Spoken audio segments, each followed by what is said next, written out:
Hey everybody, welcome to today's show. Welcome to Quality and Rights for All. I'm your host, Anthony Lorito-Duke, and we have an interesting topic for today's show in which it is an update on prior political discussions. And so let's get right into this. Um,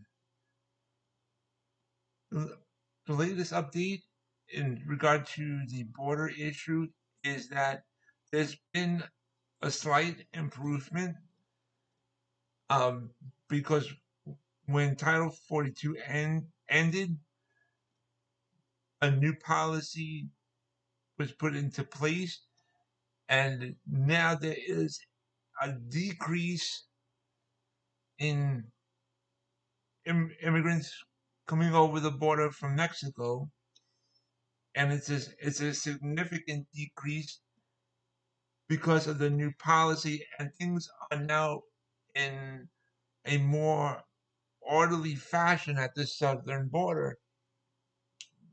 But there's still a lot of issues to still to still deal with regarding that issue because we have a lot of illegal immigrants still still in this country, over overpopulating many cities and states, and we now need to do a lot more deportations to help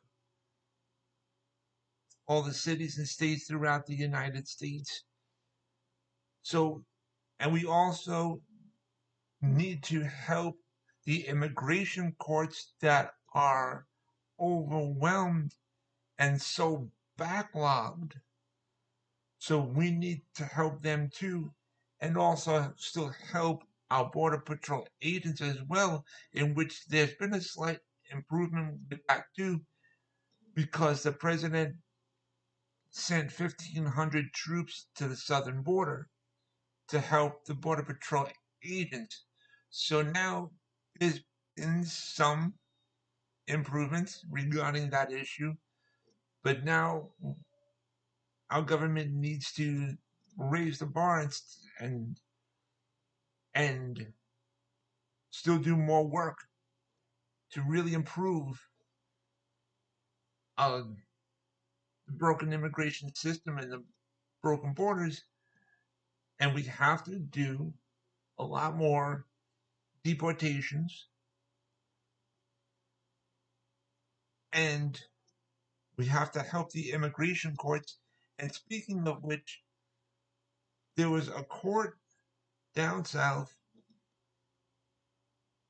that put a halt on one of President Biden's uh, laws because of the fact that when some of these immigrants who have the paperwork to stay here, yeah, to they're to be released from the detention centers, those papers say that that person has 60 days to report to a certain agency. Now, 60 days, that's a mighty long time. So that really needs to be fixed as well. There's a big gap. That's 60 days. That's a long time. That's a big gap. And that person can go anywhere and basically do anything in that meantime. So the government really needs to work on this. Now, as far as for the debt ceiling talks are concerned, there's now a hold on it, and it doesn't look like the Republicans and the Democrats are going to really agree on anything. So, really, and I said this in prior episodes too, that President Biden just really needs to invoke the 14th Amendment. And because there is a law that forbids the United States to default on their debt. And with that being said, and since Democrats and Republicans can't really agree on much to create a proper bill to pass to raise the debt ceiling limit and stuff, really just boils down to that President Biden has really no other choice but to invoke the 14th Amendment and just raise the debt ceiling on his own. Because time's ticking on this issue. So, um, there's really no other choice on this issue. Seriously. And personally, if I was president, I would just invoke the 14th Amendment already and say it's clear that Congress can't work something out.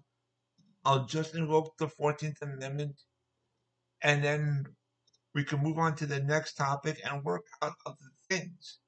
So keep the ball rolling and